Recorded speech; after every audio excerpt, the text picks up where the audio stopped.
materi ketiga, setelah garis bidang di pertemuan 1 dan 2, maka di pertemuan ketiga ini kita akan membuat objek bangun ruang. Ya, bangun ruang yang kita kenal ada yang namanya kubus, ya.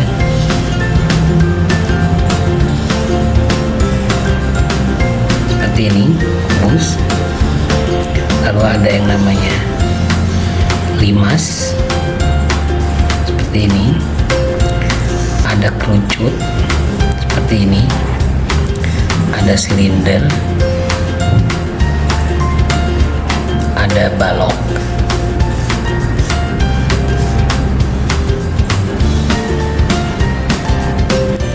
ada trapesium,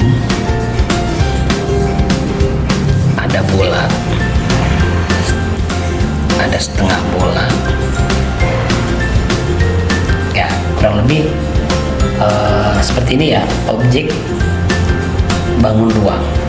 Objek bangun ruang itu lebih berkesan 3 dimensi, ya. Jadi setelah gambar bidang, maka selanjutnya adalah menggambar bangun ruang. Nah, apa yang akan kita buat dengan objek bangun ruang ini? Sama seperti bidang, kita akan coba membuat komposisi menggunakan bangun ruang, ya. Ingat, aturan komposisi yang sebelumnya adalah bermain dengan ukuran dan bermain dengan orientasi atau arah benda. Lalu buatlah komposisi yang dinamis, yang bergerak, yang berkesan hidup, ya. Ya, contohnya sekarang saya akan mulai menempatkan objek pertama silinder di sini. Objek kedua sebuah kubus di sini. Nah, ini ukuran dua objek ini relatif sama. Jadi yang ketiga nih saya harus membuatnya besar. Oke. Lalu ada balok di sini.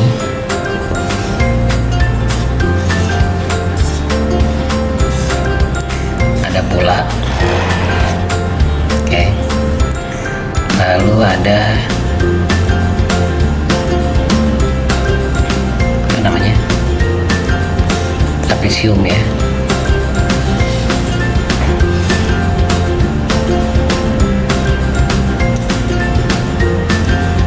Posisinya agak miring. Apalagi yang belum silinder sudah setengah bola, ya, setengah bola. Saya buat begini. Oke. Apalagi di sini mungkin masih bisa ditambah. Saya buat prisma, ya. Posisinya gini.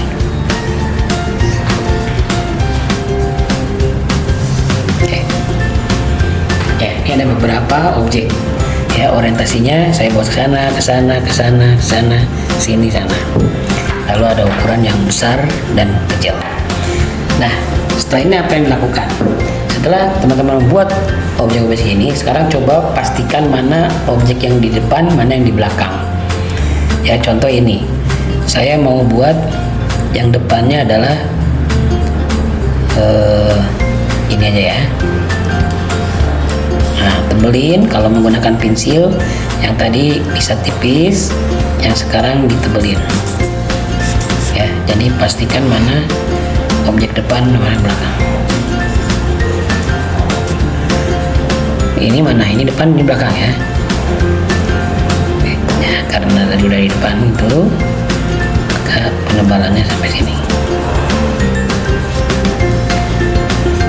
Oke, ini berarti ditebelin bagian ini. Oke.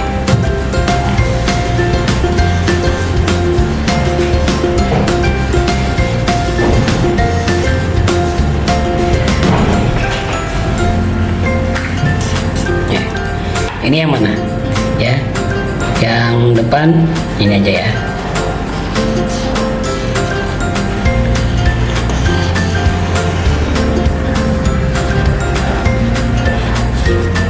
Ini belakangnya.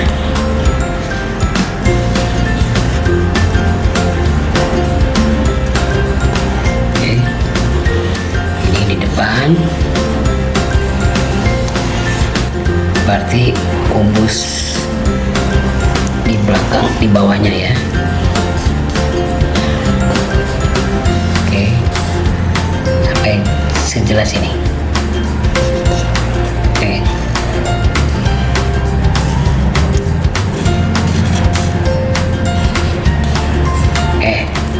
Kalau sudah tebal semua garisnya, sekarang apa yang harus dilakukan?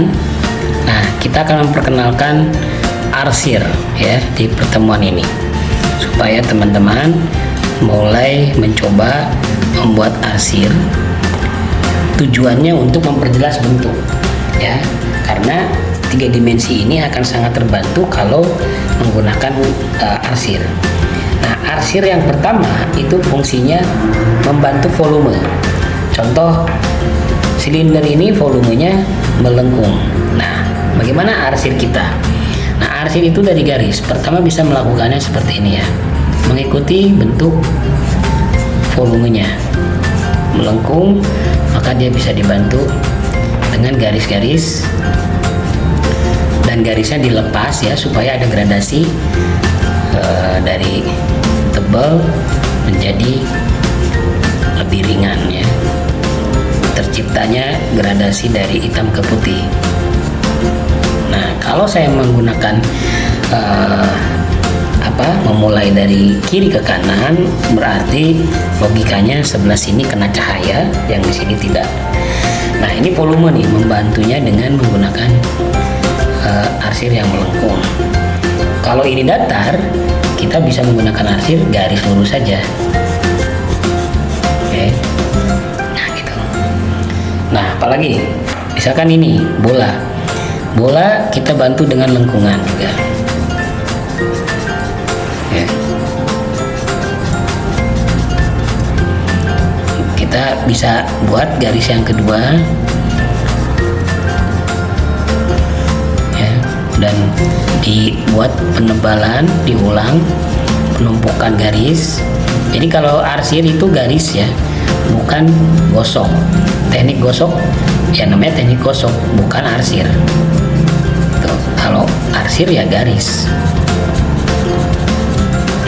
Nah, jadi saya bisa menggunakan cara penumpukan garis-garis lurus pendek tapi membuat gradasi,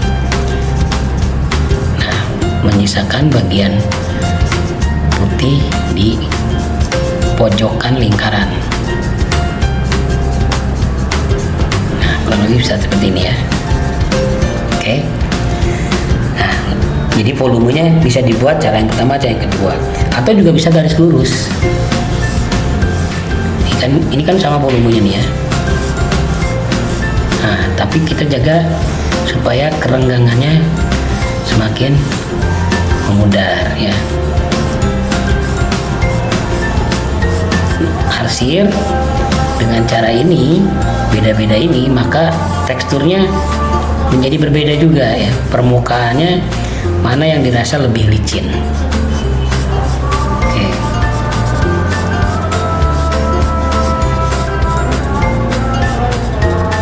Ini juga arsir ya. Arsir dengan garis panjang. Tuh. Itu juga arsir. Lalu kalau ada menemukan objek bidang seperti ini, kita pilih ya, bagian atas bisa terang, bagian samping bisa agak gelap ya, dengan garis lurus ya. Bisa garis lurus seperti ini, bisa disambung juga ya. Bahkan bisa membuat kesan tekstur ya.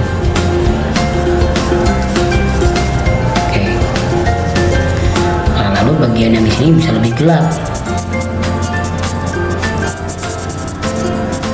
dengan garis yang lebih rapat atau tekanan pensil yang lebih hitam. Oke, jadi 3 bidangnya pakai prinsip 1 terang, 2 agak gelap, 3 lebih gelap. Jadi untuk membuat kesan bahwa bidang yang ini terdiri dari 3 sisi yang berbeda. Oke ya, jadi Kenapa yang atas yang terang? Ya logikanya tadi bisa menggunakan logika cahaya. Kalau bagian atas kena cahaya, maka bagian bawah yang lebih gelap. Oke. Nah, kalau menggunakan konsep cahaya berarti di sini juga bisa ada bayangan, ya. Nah, jadi prinsip yang pertama volume, prinsip yang kedua tekstur tadi, prinsip yang ketiga itu kedalaman kayak gini ya. Mana depan mana belakang. Semakin belakang bisa jadi semakin pekat, ya. Kalau ini depan berarti yang belakang ini saya harus arsir supaya lebih terasa kedalamannya. Nah, arsirnya sekalian gelap, sekalian untuk membuat volume. Ya. Nah, membuat volume juga bisa gini nih. Ya, garisnya bersambung.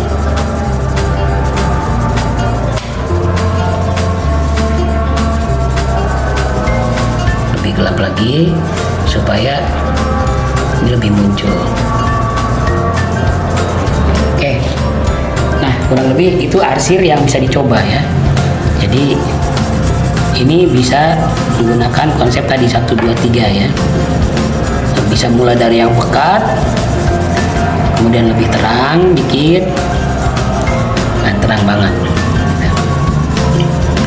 Oke, ya ini bisa dilanjutkan karena dia belakang maka dia kita arsir, dan bagian ini lebih pekat karena dia kedalaman.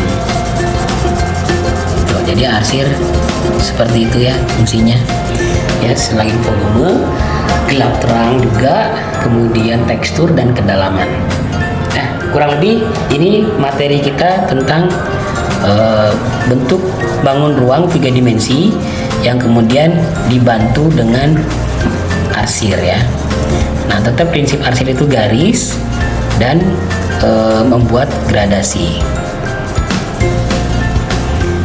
dari terang ke gelap.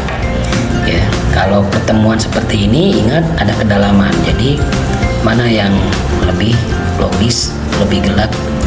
Apakah yang belakang ya atau justru yang depan? Nah, itu tergantung kita bisa menentukan. Kalau seperti ini saya memposisikan yang belakang lebih gelap ya.